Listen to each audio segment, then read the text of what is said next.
Buenas noches, estimados oyentes. Una vez más estamos en este programa de filosofía por internet que se llama Disenso, porque nosotros sostenemos que, como Platón, que la filosofía básicamente es ruptura con la opinión, sobre todo con la opinión pública, ¿no es cierto? La filosofía tiene que romper con la opinión, tiene que ir más allá de la opinión. El filósofo no es un filodoxo, un amante de la opinión. Un filósofo es un amante de la sabiduría, es un filósofos. Hoy tenemos un gran invitado acá, que es el doctor en filosofía por la Universidad de Buenos Aires, el profesor Roberto Walton. Es actualmente director del Centro de Investigaciones Filosóficas de la Academia Nacional de las Ciencias, y es el máximo estudioso en Husserl, por lo menos en nuestra opinión, que tenemos nosotros en Argentina. No solo eso, ustedes saben que la tarea filosófica se desarrolla a través de dos niveles. Se desarrolla en la docencia y se desarrolla en la investigación. También hay filósofos especulativos que son los menos. En el caso de Walton, para nosotros él se ha destacado en la investigación. Es el investigador argentino en filosofía que mayor repercusión y reconocimiento internacional tiene. En su especialidad, los investigadores son eso, especialistas de lo mínimo. Siempre critico, pero tengo que reconocer acá que en el caso de Roberto Walton es el investigador en filosofía de Argentina más reconocido en todo el mundo. El reconocimiento, que es una categoría muy importante para la existencia, las naciones existen porque son reconocidas por otras naciones, y los filósofos existen cuando son reconocidos por otros como filósofos, y los investigadores son reconocidos cuando hay otros que dicen que ellos son verdaderamente investigadores. En este caso estamos en presencia de un investigador de verdad, así que muchísimas gracias, Roberto, por venir a este programa de televisión. Y bueno, fue profesor mío en la universidad, no me lleva tantos años, pero fue profesor. Tiene fama de ser uno de los más importantes estudiosos en filosofía. Toda la vida ha estudiado Roberto.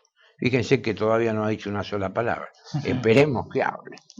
Roberto, gracias por venir. La primera pregunta. Gracias por tu invitación. Bueno. Yo con esto completamos ya una veintena de reportajes. Bueno, va la primera pregunta, que siempre sé para que te conozca la gente que ve este programa. ¿Cómo te iniciás en filosofía? ¿Cómo nace tu vocación? ¿Cómo son tus primeros ejercicios en filosofía? Yo pensaba estudiar historia. Ajá. Esa era mi vocación primera en los primeros años del secundario. A raíz de eso empecé a leer libros de filosofía de la historia. Ajá. ¿No? Los primeros libros que leí, no sé cuál fue exactamente el primero, fueron Teoría e Historia de la Historiografía, de Croce. Ajá. Leí Origen y Meta de la Historia, de Jaspers, y leí una recopilación de textos de Marx, hecha y traducidos y recopilados por Henri Lefebvre y claro. Guterman. Sí. Esos son los tres libros. Los primeros que leí. Y a partir de ahí se modificó la vocación. Y quiere decir que vos en el secundario ya se te despertó la vocación por la filosofía. Sí. ¿No dudaste? No dudé. Claro. Bueno, a mí me pasó lo mismo, no dudé nunca. Y a pesar de toda la oposición familiar, tuve el apoyo de mi padre. Bueno. ¿Y tu padre qué era? Mi padre era empleado de empresas de enlatar alimentos. Trabajó en varias de ese tipo de empresas. Tipo, bueno. ¿Y ustedes son varios hermanos? Somos tres. 3 hermanos. Sí. ¿Y tus hermanos han estudiado filosofía? No. No, uno es veterinario, vive en Carcarañá, otro es médico, vive en Puerto Madre. Bueno, está bien. Vos como filósofo. Bueno, ¿y cuándo empezás vos la carrera en la universidad? ¿Qué profesores recordás? Yo empecé en el año 50, no, en el año 61. Ajá. En el año 61. Bueno, el primer profesor que tuve en introducción a la filosofía fue Eugenio Pucciarelli. Pucciarelli. En ese momento dictaban introducción a la filosofía Pucciarelli y Vassallo. Y vos, de los profesores de la Universidad de Buenos Aires, ¿hay alguno que te haya asignado? Yo sé que hay uno, mismo Pucciarelli, sí, claro. Que te dirigió tu tesis también. Pucciarelli, ¿no? Fue mi profesor de metafísica y gnosiología. Claro. Yo luego me inicié como profesor, como adjunto de gnosiología y metafísica. Y que ahí luego fuiste profesor mío como adjunto. Bueno, sí. Fueron los comienzos. Los comienzos, ¿no?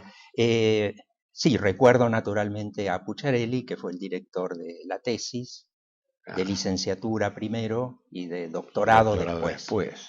Y luego yo me incorporé a la cátedra de él. Y él también fue el director de mis becas. Y vos fuiste uno de los primeros doctores en filosofía de la Universidad de Buenos Aires, porque estaba abierto el doctorado cuando vos lo hiciste, porque estuvo cerrado muchos años, o no, o es una información que yo tengo perdida. No. Hay muchos doctores anteriores. Anteriores, sí, pero estuvo cerrada el doctorado, ¿no? Puede ser eso, que ha estado cerrado el doctorado. Y entre los primeros... ¿Y cuándo te doctoraste vos? Yo me doctoré en el año 73. Claro, ahí se había abierto el doctorado, sí, se había abierto. Bueno, entramos ahora a la segunda pregunta. Bueno, ¿sobre qué temas has trabajado? Bueno, todos sabemos que sos especialista en Husserl. Bueno, contanos un poco sobre los temas de tu investigación. Vos has sido investigador del CONICET, de los primeros de filosofía que entró en el CONICET, ¿no? Mi tema de investigación ha sido fundamentalmente el tema del horizonte en la fenomenología de Husserl, ¿no? Y las derivaciones posteriores que ha tenido esta cuestión. Hay que recordar que Landgreve, que fue el asistente de Husserl, dijo que la teoría de la conciencia de horizonte es el más grande descubrimiento de Husserl, ¿no? Esa frase a mí me impresionó y dije, voy a ir por este camino. Y hay que recordar también que Emmanuel Levinas, en Totalidad e Infinitud, dice que el problema del horizonte es un problema central de la fenomenología. Dice que toda la fenomenología, a partir de Husserl, es una promoción de la idea de horizonte. Qué interesante. Bueno, así que ese ha sido mi tema. Ese ha sido tu tema, que lo has desarrollado de mil formas, ¿no? Después podemos hablar de algunas. Sí, de eso me gustaría hablar, de algunas de las formas en que has desarrollado vos. Yo vengo munido acá siempre con el Husserl para hablar con vos. Hay que tener a Husserl a la mano, ¿no es cierto? Sí. Y lo que tenés en la mano es una traducción de la esposa de Eugenio Pucciarelli. De Elsa Tabardín. Tabardín. Y casualmente la traigo esta porque los últimos 2 conferencias después están incorporadas en Crisis de este libro, están incorporadas en Crisis, ¿no? Sí. Y de eso quería más hablar, porque hay un tema interesante que vos la vez pasada me lo sugeriste, que es para el público, para el gran público, ¿no? El tema del mundo de la vida. Cómo Husserl lo plantea, cómo se implica en la historia europea. No es un hombre que uno leyendo la fenomenología parece un hombre aislado de la realidad, sin embargo. Y entonces te quería preguntar un poco por este tema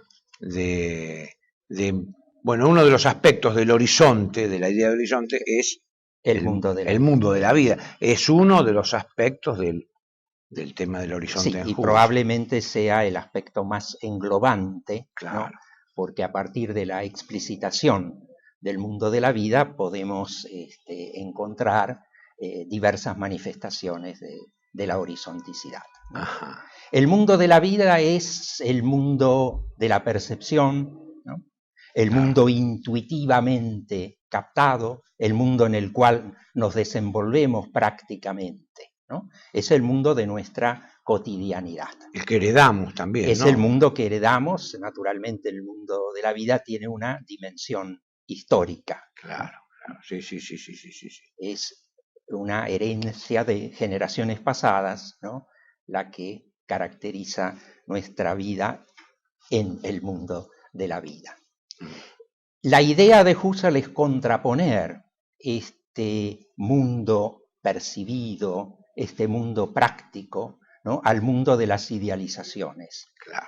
Su énfasis está en decir que el mundo de las idealizaciones, que se ha generado con la ciencia europea a partir de Galileo, constituye una suerte de vestimenta de ideas, dice Husserl. Esta vestimenta de ideas ha aplastado, digamos, el mundo de la vida, ha encubierto al mundo de la vida y por lo tanto nosotros nos manejamos con objetivaciones de tipo ideal que han perdido su raíz, su correlación con la subjetividad. Entonces, esto es una crítica, bueno, yo lo veo acá, ¿no? Es el mundo, dice, y así puede afirmarse en general, es un contrasentido considerar la naturaleza del mundo circundante como algo de por sí ajeno al espíritu, y querer cimentar por consiguiente la ciencia del espíritu sobre la ciencia de la naturaleza y hacerla así perdidamente exacta. Es decir, la crítica al fundamento de la ciencia moderna, que se apoya en datos no del mundo de la vida, sino en datos que le ofrece la tecnología y las otras ciencias, ¿no? Claro, hay una primacía, ¿no?, del mundo de la vida que se puede explicar a través de un ejemplo simple y que tal vez me hayas escuchado en las clases, ¿no? Una cosa son las figuras redondas del mundo percibido y otra cosa es el círculo ideal de la geometría, ¿no? Claro. Nosotros en el mundo de la vida nos manejamos con figuras redondas, ¿no? Seguro. Y podemos agrupar, ¿no?, estas figuras redondas según su mayor o menor perfección, ¿no? Claro. Y esta mayor perfección está orientada a un polo ideal. Ese polo ideal es el círculo, pero el círculo no está en nuestro mundo de la vida. Nosotros no percibimos círculos, ¿no? El círculo es una construcción ideal de la geometría. Interesante. Y así podemos hablar de rectas y de planos y de superficies ideales. Bueno, y esa recuperación si Husserl siempre lo manejó, pero estamos hablando de un escrito incluso que es póstumo, La crisis de la ciencia europea, un escrito póstumo, publicado póstumamente. No, se publicó, la primera y segunda parte se publicó en una revista de Belgrado en el año 36. Husserl murió en 1938. 38. Sí. Y estaba en ese momento preparando la tercera parte que también se hubiera publicado. Y bueno, y este manejo del mundo de la vida, a Husserl lo lleva, por ejemplo, a alguna expresión de carácter política o no, o él bueno, digo política en general, no política partidaria, sí, ¿no? Sí. La conferencia de Viena, que está incorporada al volumen sobre la crisis de las ciencias europeas, ha sido llamada el testamento político del mundo Husserl. Sí, claro. Bueno. Incluso René Toulemont tiene un libro sobre el corazón de la razón, ¿no? Ese libro está dedicado a la crisis y la tesis central es que la crítica al objetivismo que hace Husserl, ¿no?, puede verse como una crítica a ciertos métodos del nazismo. Claro. En cuanto el objetivismo significa una negación, digamos, de la subjetividad y de la persona humana. Ahora, además, Husserl escribió en el año 23, 5 artículos para una revista japonesa Esa revista japonesa es la revista Kaizo. Kaizo parece que quiere decir renovación. Claro. ¿No? Estos artículos han sido ahora traducidos al castellano. Sí. Se llaman Renovación de la cultura, del hombre y de la cultura, bajo ese título.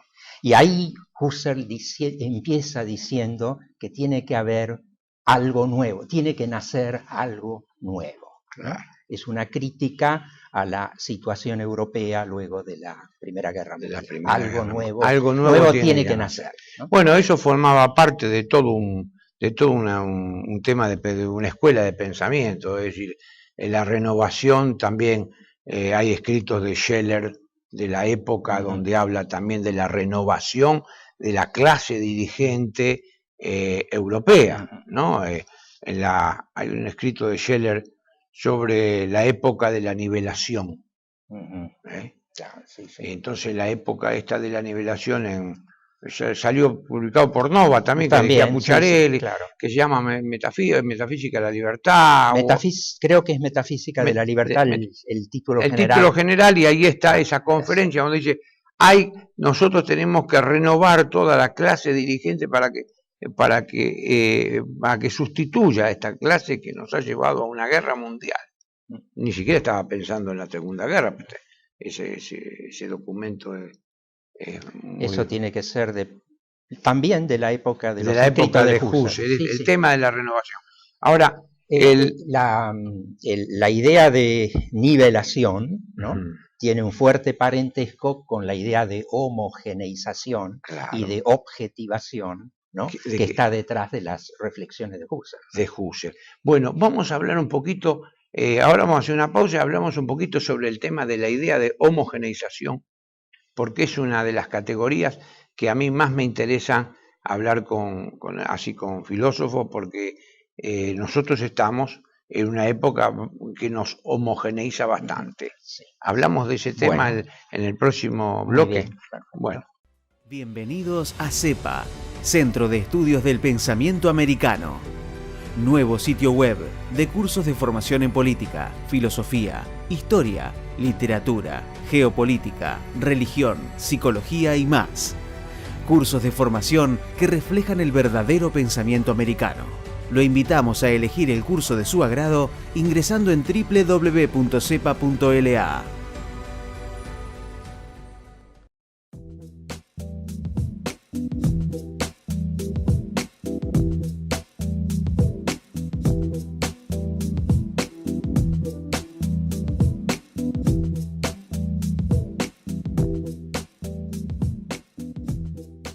Decir siempre la verdad primero tiene un precio. Dependemos de tu ayuda. TLB1, toda la verdad primero.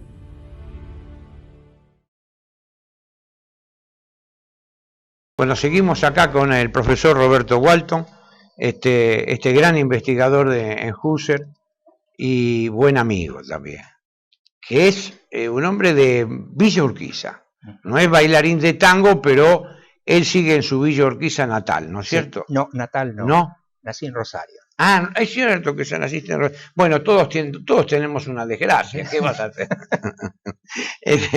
No, pero hace años que viviste ahí en Villa Urquiza, ¿no? Sí. Bueno, es un chiste. Roberto, habíamos quedado en el bloque anterior, te preguntaba sobre el tema de la homogeneización y en Husserl. ¿Y cómo está vinculado eso? ¿Cómo se vincula la idea de homogeneización y la idea de la crítica profunda de Husserl en la ciencia moderna? Sí. Lo primero para Husserl es, como dijimos, el mundo de la vida. Claro. El mundo de la vida es un mundo espacio-temporal. Claro. Hay una temporalidad vivida, que es la temporalidad que está centrada en nuestro presente, ¿no? Mi presente y un pasado que yo retengo, y un futuro del cual tengo una protensión. Claro. Esa retención y esa protensión tiene cierta vaguedad, no es la rememoración o la espera en la cual yo me represento lo que ha sucedido o lo que va a suceder. Tenemos pues un tiempo vivido. Este tiempo vivido está centrado en el presente. Pero yo puedo rememorar mi pasado. Puedo rememorar una y otra vez mi pasado, ¿no? E incluso puedo explicitar con nuevas rememoraciones cada uno de esos pasados. Y así voy creando o voy constituyendo distintos campos temporales dentro, ¿no?, de la esfera de mi conciencia. Y esos campos temporales se van superponiendo o pueden superponerse, ¿no? Puedo superponer un pasado rememorado con otro, uno está en el horizonte del otro y esto me permite la superposición. Al superponer los pasados o los momentos del tiempo, cada uno va perdiendo su particularidad propia. Entonces queda un momento general, ¿no? Y si se han perdido todas las particularidades, tendremos un tiempo homogéneo. Ese será un tiempo objetivo, un tiempo homogéneo, en el cual podemos situar los diferentes sucesos. Pero ese momento ya no tiene el carácter viviente que tiene el presente en el cual vos y yo estamos en este momento. Y lo mismo sucede en el caso del espacio, ¿no? Hay un espacio orientado en torno del cuerpo propio, ¿no? Husserl dice que el cuerpo propio es el punto cero de todas las orientaciones, ¿no? Y a partir de este punto cero tenemos una izquierda, una derecha, una arriba, una abajo, un adelante y un atrás, ¿no? Este es el espacio vivido, el espacio orientado. Pero yo puedo empezar a trasladarme, ¿no? Puedo andar de un lado para otro, ¿no? Y luego puedo también superponer los espacios en los cuales me he desenvuelto. Al superponer esos espacios, cada uno pierde la particularidad del aquí en el cual estaba situado mi cuerpo en un determinado momento. Y a partir de eso se produce, digamos, una fusión y una homogeneización, y cada espacio pierde su particularidad. El espacio se convierte en una suerte de espacio abstracto, ¿no?, apto para efectuar distinciones de tipo geométrico. Muy bien, muy interesante. O sea, siempre el mundo de la vida, es decir, la espacialidad y la temporalidad vivida, anteceden a cualquier tipo de espacio medible o de tiempo medible. Y ahí entonces, ¿cómo continúa eso? Como esa idea de tiempo y espacio homogéneo vendrían de alguna manera a constituir el tiempo y el espacio de la ciencia moderna. El tiempo y el espacio de la ciencia moderna, claro. Muy bien. Digamos, un espacio en que cada momento del tiempo es indiferente a otro momento del tiempo y cada lugar del espacio es indiferente a otro lugar del espacio. Muy claro. Surge la concepción, para decirlo en términos de Heidegger, de la concepción vulgar del tiempo, ¿no? La concepción vulgar del tiempo es la concepción de una hora que es, ¿no?, y de una serie de horas que todavía no son, pero que serán, ¿no?, y de una serie de horas que fueron, pero que ya no son, ¿no? En cambio, la idea de un tiempo vivido, ya sea en términos heideggerianos de los éxtasis temporales, ¿no?, que se conjugan entre sí en una suerte de dinamismo, de oscilación, ¿no? De ahí viene la definición de tiempo de Heidegger, ¿no? El advenir presentante que va siendo sido. Eso es, ¿no? La traducción de Gauss que nos ha quedado grabada. Nos ha quedado grabada esa traducción. Roberto, otra pregunta siempre sobre el tema siempre ha sido es muy interesante en la recuperación del tiempo vivido todo el aspecto de la subjetividad en Husserl. ¿Nos podés dar una explicación de una de las ideas, estará dentro del horizonte que vos decís, que vos mencionaste, sobre el concepto de intersubjetividad, que es tan valioso? Sí. ¿Nos podés explicar un poco ese concepto? Bueno, hay un una frase en el parágrafo 50 de la crisis, donde Husserl dice: la subjetividad trascendental solo es lo que es como intersubjetividad. Así que es muy importante tener en cuenta que el dominio trascendental para Husserl, es decir, el lugar de origen de todos los sentidos y de todas las vigencias, no es una subjetividad, sino una pluralidad de subjetividades. Es decir, lo que Husserl llama, tomando el término de Leibniz, la comunidad de las mónadas, ¿no? La comunidad de las mónadas. El yo es lo que es dentro de una comunidad intermonádica, ¿no? Y todos los miembros, ¿no?, de esta comunidad intermonádica tienen como mi yo un valor absoluto, ¿no? Si yo constituyo a los otros, ¿no?, a través de un proceso cognoscitivo, los estoy constituyendo en cada caso como yoes de valor absoluto, análogo al yo que yo soy, ¿no? Entonces es una comunidad constituyente en la que todos los yoes tienen, digamos, el mismo valor, ¿no? Porque en el fondo se suele decir, ¿no?, y es lo que la línea levinasiana de interpretación de la fenomenología sostiene, que la reducción implica la reducción del otro, de la alteridad, a la mismidad, ¿no? Y esto iría en desmedro, digamos, de los otros yoes de la intersubjetividad. Claro. Pero Husserl afirma, ¿no?, claramente la constitución de la comunidad como un conjunto de yoes absolutos.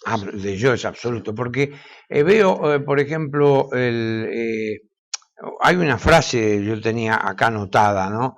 No podía leerla, no sé si la encuentro, porque esto es la televisión, en la televisión no se puede andar haciendo citas y lecturas y demás, pero hay algo que me llamó la atención, si la pudiera encontrar, y si no la encuentro, mala suerte.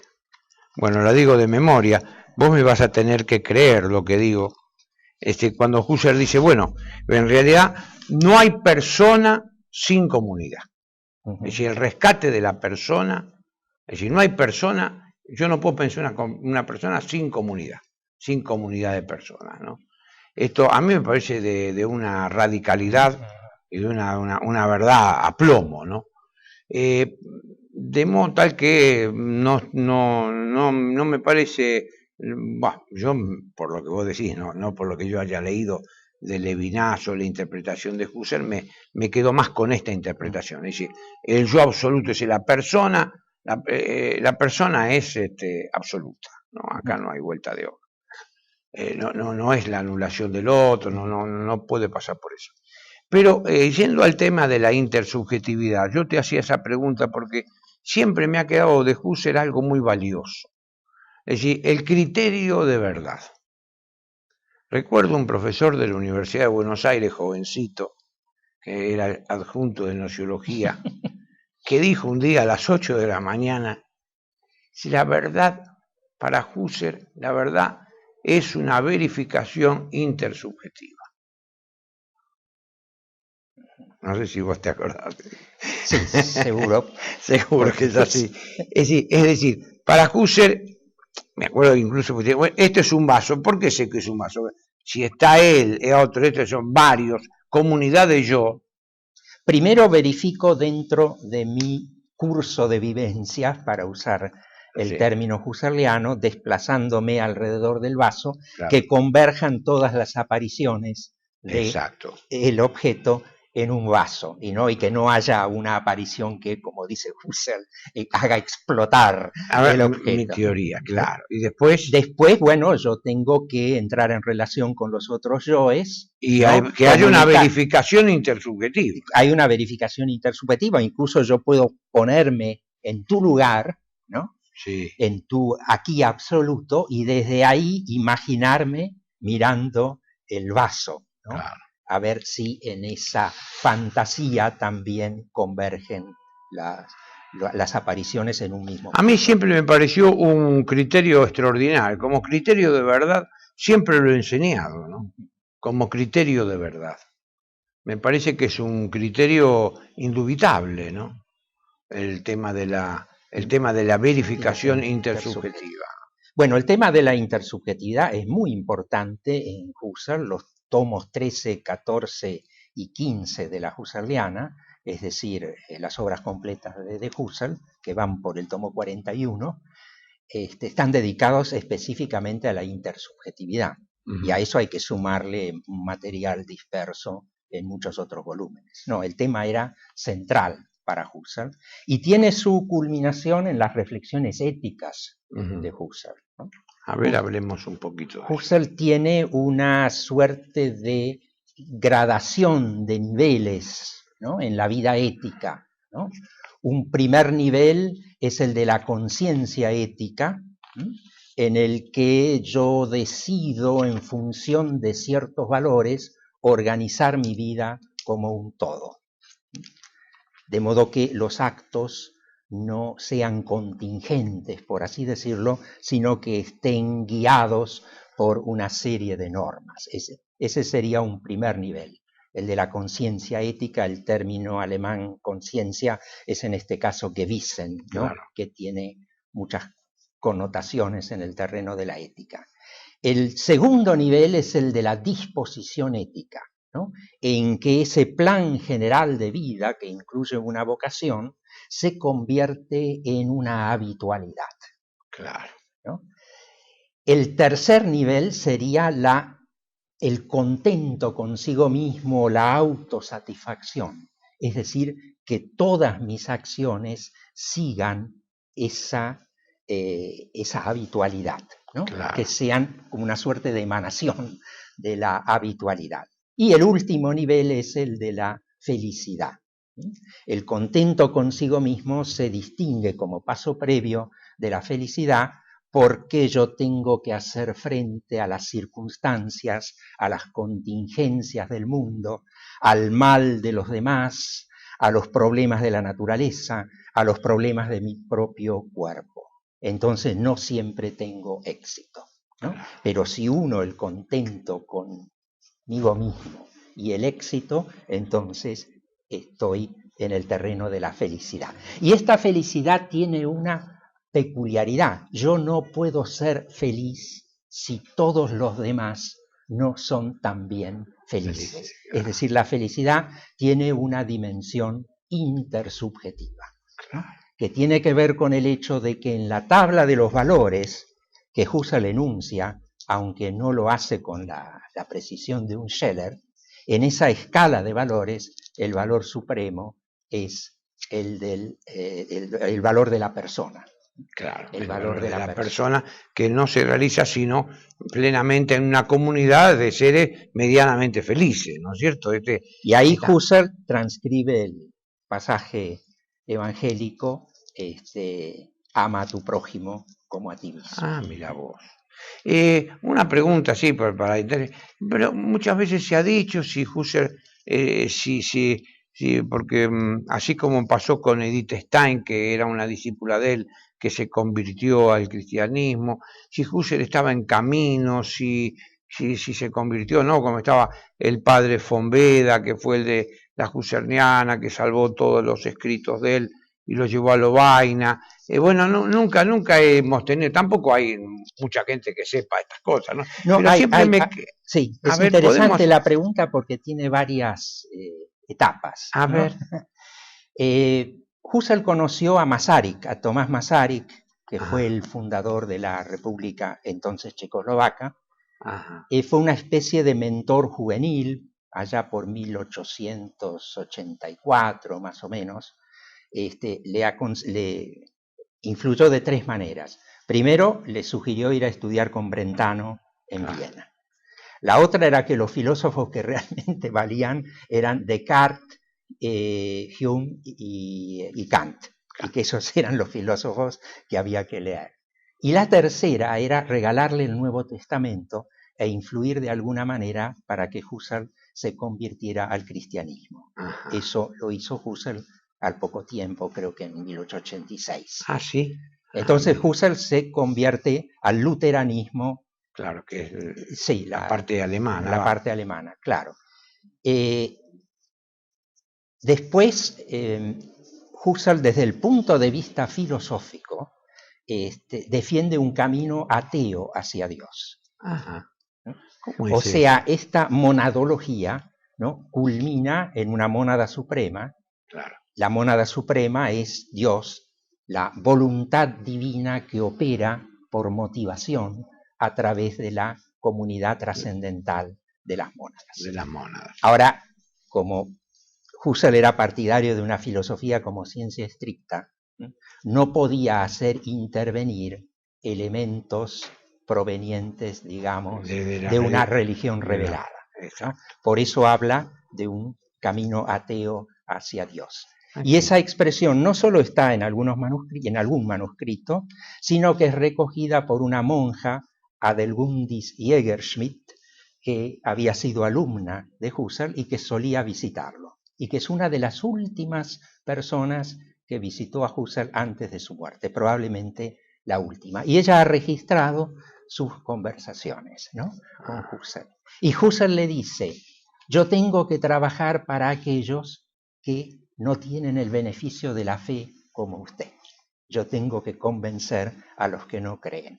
Por eso mi camino es un camino ateo hacia Dios. Qué interesante. Bueno, vamos a hacer una segunda pausa y seguimos con este tema tan apasionante y tan bien relatado. Bienvenidos a CEPA, Centro de Estudios del Pensamiento Americano. Nuevo sitio web de cursos de formación en política, filosofía, historia, literatura, geopolítica, religión, psicología y más. Cursos de formación que reflejan el verdadero pensamiento americano. Lo invitamos a elegir el curso de su agrado ingresando en www.cepa.la.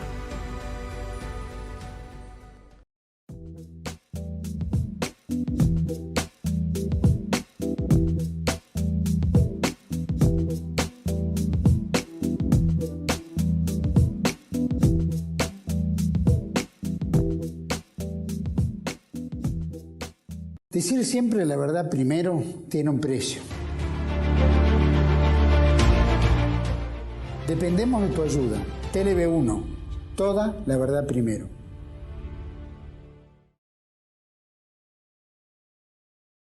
Seguimos acá con el profesor Roberto Walton. Y nos quedó una pequeña cosita en el tintero, porque yo te pregunté porque la desinformación que yo siempre he tenido sobre este tema era que Edith Stein había influenciado o influido en la conversión de Husserl. Tampoco es tan importante para Husserl ese tema, pero bueno, ya que estamos. Y bueno, vos me habías dicho que no, ¿cómo es el asunto? No, que la conversión de Husserl es muy anterior. Muy anterior, primero. Y lo segundo es que no sé si Husserl tiene alguna influencia en la conversión de Edith Stein. Ajá. Más bien creo que la influencia es de Hedwig Conrad Martius, una filósofa importante dentro del movimiento de Göttingen, ¿no? Son más bien los que siguen a Husserl desde un punto de vista realista, ¿no?, más atado a las investigaciones lógicas. Bueno, esta filósofa fue la madrina del bautismo de Edith Stein, así que es muy posible que la fuerte influencia en la conversión de Edith Stein haya sido de ella. Bueno, muchas gracias. Un punto aclarado que generalmente no está, y menos en internet. Bueno, ¿te parece que pasemos? Hemos hablado de la crisis, de la crítica a la ciencia moderna, hemos hablado del tema de la intersubjetividad, hemos hablado del tema de la persona. Podríamos pasar a un punto que me parece interesante y que yo sé que vos tenés una opinión y una teoría sobre esto, has pensado mucho tiempo, que es un poco, podríamos decir, el tema del sentido de la historia en Husserl, sobre todo el sentido de Europa, ¿no? Y yo te voy a leer un párrafo para darte pie, Roberto, bien, para que vos, dice en un momento, al final, dice, previamente, se tiene que aprender el fenómeno de Europa en su núcleo esencial.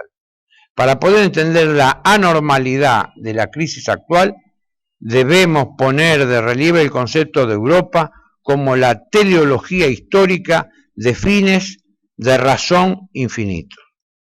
La crisis entonces puede esclarecerse como el fracaso aparente del racionalismo. La razón del fracaso de una cultura racional no se halla, empero, en la esencia del mismo racionalismo, sino únicamente en su enajenación, en su absorción dentro del naturalismo y del objetivismo. Y termino para no hacerte larga la cita. El peligro más grande que amenaza a Europa es el cansancio. Luchemos contra este peligro de los peligros, como buenos europeos, con aquella valentía que no se arreda ni siquiera ante una lucha infinita, y entonces resucitará del incendio destructor de la incredulidad, del fuego en que se consume toda esperanza en la misión humana de Occidente. Es para darte pie nomás, ¿no?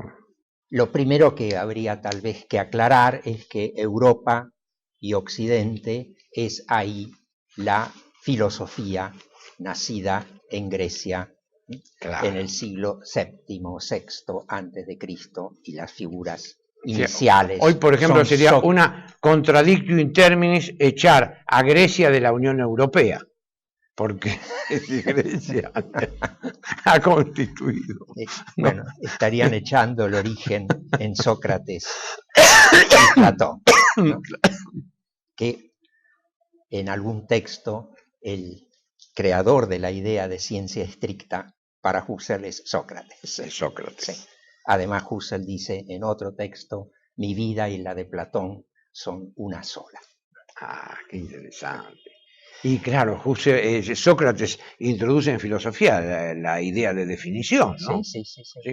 Claro, con Sócrates nace la razón. Claro. Y esta teleología de la que habla Husserl es una teleología de la razón, que desde el punto de vista teórico se orienta hacia una comunidad de la verdad. Y desde el punto de vista práctico, y la dimensión práctica de la filosofía es muy importante en Husserl, porque la razón tiene diversas caras y es una sola. Claro. Como dice al final del texto que tenemos de la crisis, en la dimensión práctica la teleología se orienta hacia una comunidad del amor. Ahora, estas son ideas que existen en el infinito, ¿no? Son ideas del tipo kantiano, ¿no?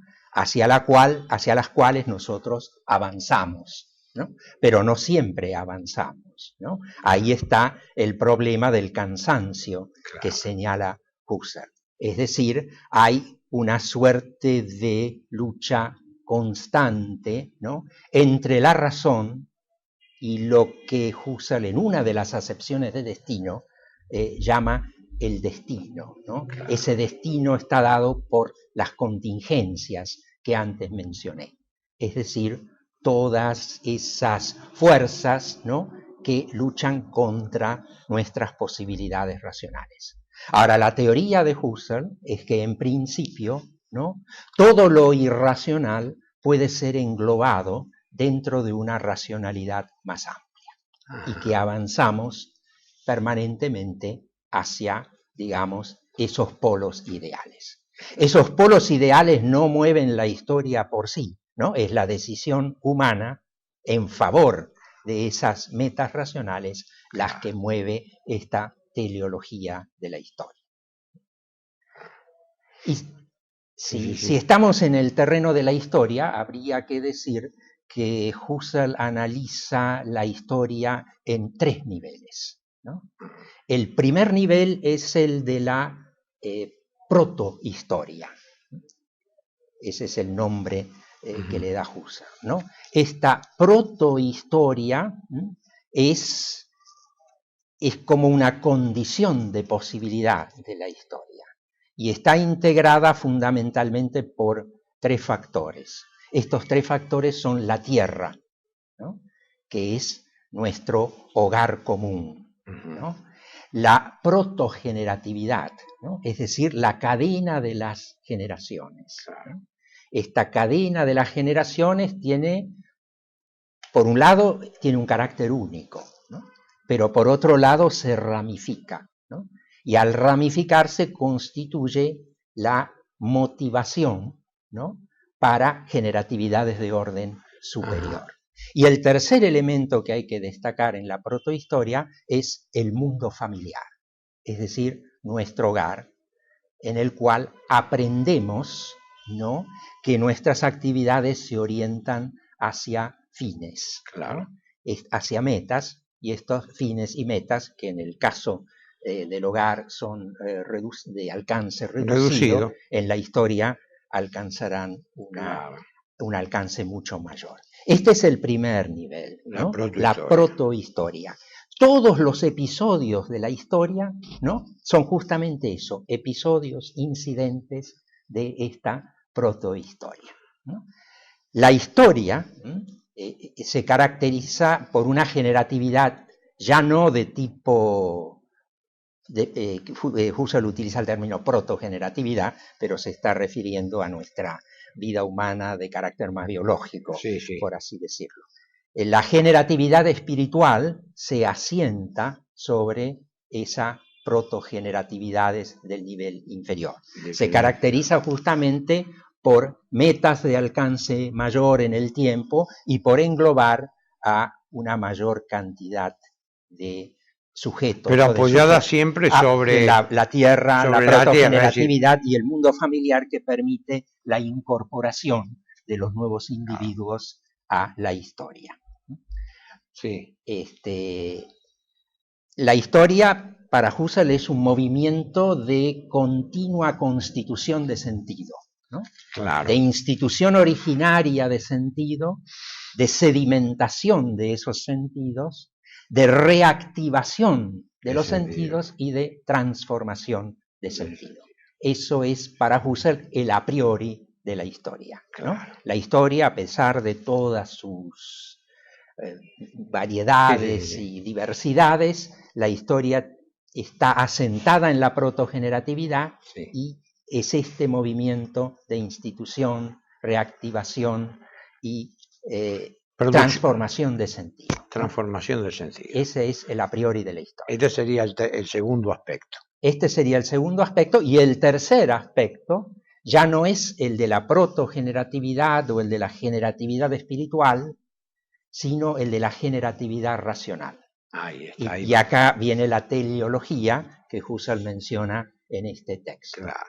Esta generatividad racional se mueve en un mundo de idealidades, ¿no? No de objetos reales.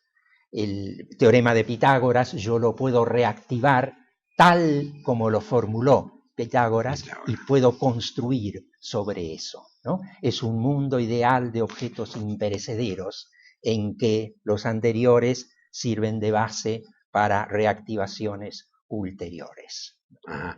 Quiere decir que el meollo último del sentido de Europa es el tema de la razonabilidad, o es decir, Europa y Occidente en general, para Husserl, tienen por objeto propio, por así decir, en favor de la humanidad, la profundización de la razón. Exacto, la profundización de la razón, y unido a esa profundización de la razón, la posibilidad de tener estas metas ideales, ¿no? Claro. Una humanidad de tareas finitas, que sería el nivel de las generatividades históricas o espirituales, se convierte con la filosofía en una humanidad de tareas infinitas. Bueno, eso es muy alemán, eso es muy alemán, porque hay acá, bueno, vamos a disentir en algo, pero hay una cosa que no lo entiendo, porque lo viene diciendo Husserl en un momento determinado, dice, el filósofo tiene que ser funcionario de la humanidad. Yo, bueno, la vez pasada leí tu comunicación, ¿te acordás que fuimos al Congreso de Mendoza?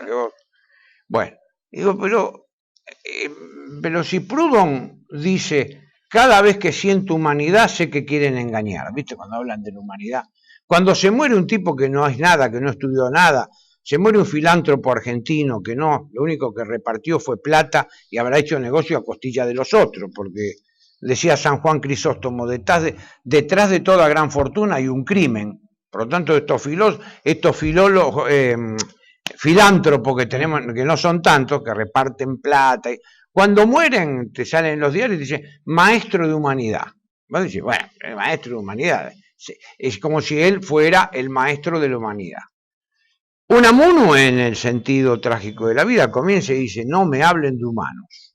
Ese adjetivo lo borraría de la lengua castellana, porque la humanidad, ¿viste? Kierkegaard dice, no tiene manos ni pies. Bueno, te pongo todas esas objeciones, ¿por qué? Porque me parece que es muy limitado esto de decir, el filósofo como funcionario de la humanidad. De golpe y porrazo, veníamos hablando de Husserl, todo bárbaro, y de golpe y porrazo me dice, ¿y usted va a ser funcionario de la humanidad? No sé, no me parece una expresión feliz en el caso de Husserl, ¿no? Eso de, como vos te sentís funcionario de la humanidad. Bueno, primero, las funciones se despliegan en diversos niveles, sí, ¿no? sí. Habría que decir, la humanidad es, en estas frases de Husserl, la humanidad racional. Ahí está, muy bien. Es la humanidad racional y por lo tanto el filósofo es el funcionario de la humanidad racional. La humanidad. Ojo, que, cuando hablamos de humanidad podemos hablar de la protogeneratividad, sí. podemos hablar de las diversas generatividades. Estamos hablando de la universidad racional. Dentro de las generatividades espirituales hay de todo, ¿no? Está muy y bien. Bueno, y tenemos el tercer nivel en el cual uno puede disentir, pero el filósofo la idea de Husserl de que el filósofo es funcionario de en ese nivel, en ese tercer estrato. Bueno, yo ahí lo acepto. Tiene que, digamos, conducir a la humanidad hacia los polos ideales. Bueno, ahí acepto, muy buena explicación.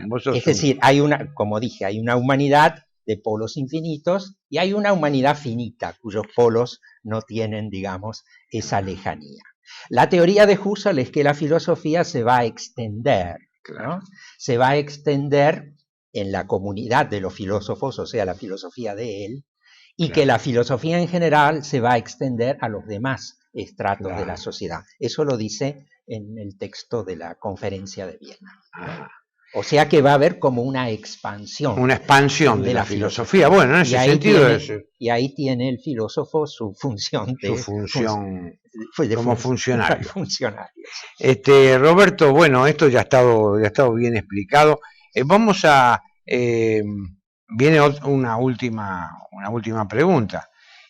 Bueno, ¿qué estás trabajando actualmente? Yo sé que estás viajando mucho. Contanos un poco cuál es tu tarea, cómo trabajás en el tema de la husserliana, cómo venís trabajando de los... Es decir, ¿qué nos está permitido esperar? La cuarta de la pregunta. ¿Qué nos está permitido esperar de vos? Ya que dijiste que viajaba, yo prometí en un congreso de fenomenología en Segovia el año pasado escribir una trilogía. Ajá. Esa trilogía se compone de 3 partes, cuyos títulos serían intencionalidad y horizonticidad e historicidad, que es, y historicidad y metahistoria. Qué interesante. El primer tomo ya lo terminé, fue a una editorial de Colombia, muy bien. Siglo del Hombre, en septiembre. Bien, este primer tomo tiene en cierto modo un carácter introductorio, ya que analiza la intencionalidad de Horizonte. Claro. Yo manejo una serie de oposiciones como potencialidad, actualidad, determinación, indeterminación, mediatez, inmediatez, finitud, infinitud, plenitud, vacío, para caracterizar la estructura de la intencionalidad de Horizonte. Ahora, la explicitación de los horizontes de un objeto, ¿no?, y del entorno del objeto nos lleva finalmente al mundo como horizonte universal, ¿no? Y en este libro he escrito también las distintas acepciones que adquiere en la fenomenología husserliana la noción de mundo, ¿no? El mundo es, por un lado, el horizonte universal, es decir, yo explicito los horizontes de los horizontes, y finalmente llego al mundo como horizonte universal. Enlazado con esta noción de mundo como horizonte universal está la noción de representación del mundo, ¿no? Nos formulamos diversas representaciones del mundo sobre la base de los elementos más inmediatos de la experiencia. Este sería un primer par, ¿no?, de conceptos para caracterizar al mundo. Después hay otro par que es el del todo y la forma, el mundo como totalidad y el mundo como forma, ¿no? El todo apunta, digamos, a englobar toda la totalidad, digamos, de nuestras experiencias y de sus respectivos objetos. Es también un todo potencial, ¿no?, ya que nunca tenemos una experiencia de totalidades. Y esta totalidad se ajusta a una forma, ¿no? Esa forma está básicamente integrada por la temporalidad, la espacialidad y la causalidad. Cuando hice la descripción anterior de la homogeneización, esa homogeneización termina en una forma del tiempo y una forma del espacio. Y el último par para caracterizar al mundo como horizonte universal es el mundo como suelo, ¿no?, y el mundo como idea, ¿no? El mundo es un suelo porque está toda nuestra experiencia anterior sedimentada y nos da una base para nuestro desenvolvimiento. Y el mundo es también una idea porque yo puedo proyectar una idea a partir de la explicitación de los horizontes parciales, ¿no? Proyecto la idea también como una totalidad. Bien, este es el tema, digamos, de este primer libro. Termino con una suerte de caracterización de lo que es la fenomenología trascendental para Husserl, y una suerte de defensa frente a otras interpretaciones. Bueno, muy interesante. Por ejemplo, respecto de Heidegger, yo creo que es imposible escapar de la oposición sujeto-objeto, ¿no? Y que el contraste fundamental no es entre el ámbito del estar frente en que las cosas me sobrevienen, ¿no?, y la relación sujeto-objeto, sino entre dos formas de interpretar la relación sujeto-objeto. Una en la cual yo me rijo por las reglas del objeto y otra según la cual someto el objeto a mis propios intereses, ¿no? Esa es una suerte de defensa de Husserl contra Heidegger. Ante Heidegger. Bueno, este sería el primer tomo de la trilogía. El segundo tomo es historicidad y horizonticidad e historicidad. Bueno, hemos hablado de esto. Básicamente es esta triple estratificación de la historia. ¿Y el tercer tomo? El tercer tomo es historia y metahistoria, donde retomo el tema del que hemos hablado, es decir, el tema de Dios como orientador de la teleología en Husserl, y luego complemento eso con los aportes del llamado giro teológico de la filosofía francesa. Es decir, Levinas. En parte hay anticipaciones en Merleau-Ponty, Michel Henry y Paul Ricoeur, y algún elemento de Jean-Luc Marion. Todos han hablado del tema de lo inmemorial, ¿no? Es decir, de una anterioridad anterior a toda anterioridad representable, como dice Levinas. Bueno, ¿no? mira, yo te voy a comentar algo, a lo mejor vos lo sabés, a lo mejor no estás enterado. El que lo sucede en la cátedra de metafísica en la Sorbona a Levinas es Pierre Boutin. Y Pierre Boutin, sus libros no están traducidos, fue codirector de mi tesis de doctorado en la Sorbona, trabaja, se llama Ontologie de l'origine, ontología del origen. Según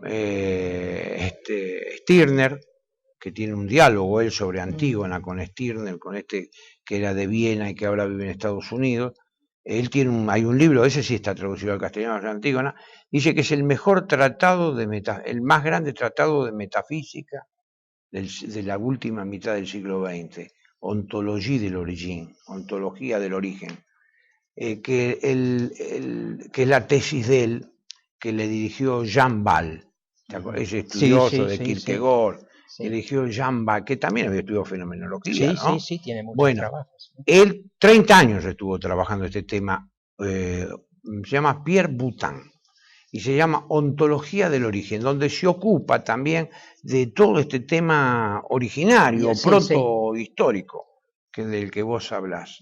Bueno, si vos que sos un gran investigador, si algún día... es muy interesante, justamente... Va a ese tema, porque el suceso, y Levinas lo quería mucho a Boutin. Lo que pasa es que Boutin fue un hombre siempre políticamente incorrecto. Entonces siempre le llaman el anti-Sartre, pero decía malas palabras, era políticamente incorrecto este hombre. Era un monárquico. Nosotros no podemos, nos reímos, no podemos, bueno, él era monárquico. A mí me dicen, yo soy royalista. Pero me acuerdo porque él había estudiado, un hombre que sufrió mucho la influencia de Max Scheler, Boutin, y estudió con Jean Ball. Entonces, atando cabos por lo que vos decís, me parece que es muy interesante su trabajo sobre ontología del origen. Bueno, lo voy a tener en cuenta y te agradezco. Total, tenés de acá para el tercer volumen, tenemos varios años.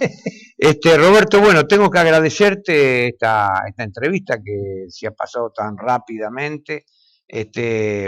Bueno, sé que vos no nos contaste nada sobre, vos formás parte de algún comité para el estudio de la fenomenología, a ver qué... Yo estoy en el comité editorial de Husserl Studies, la revista que se dedica a publicar artículos. ¿Dónde tiene su sede? La sede es múltiple. Ajá. Los directores, uno es norteamericano y hay una directora austríaca. Y la revista se publica en Dordrecht, Holanda. Ahora todo se maneja por... Claro. Vos estás en esa comisión. Yo estoy en el comité editorial, sí. Estoy también en el comité editorial de Orbis Phenomenologicus. Ajá. Y también estoy en la comisión editorial del Círculo Latinoamericano de Fenomenología, ¿no? Claro. El Círculo Latinoamericano de Fenomenología se fundó hacia el año 2000, tuvo su primera reunión en Puebla y acabamos de tener el mes pasado nuestra 6ª reunión en Santiago de Chile. Ahí están reunidos los fenomenólogos de Latinoamérica. Coordina el grupo Rosemary Rizzo Patrón en Perú y el organizador electrónico es Antonio Sirión en México. Muy bien. Bueno, te tengo que agradecer infinitamente este trabajo. Bueno, ustedes televidentes han escuchado acá al máximo investigador en filosofía, por lo menos en mi criterio que tenemos nosotros en Argentina. Es un orgullo, un hombre que ha trabajado hace 40 años, viene trabajando en la misma temática y profundizándola, como ustedes pudieron escucharlo.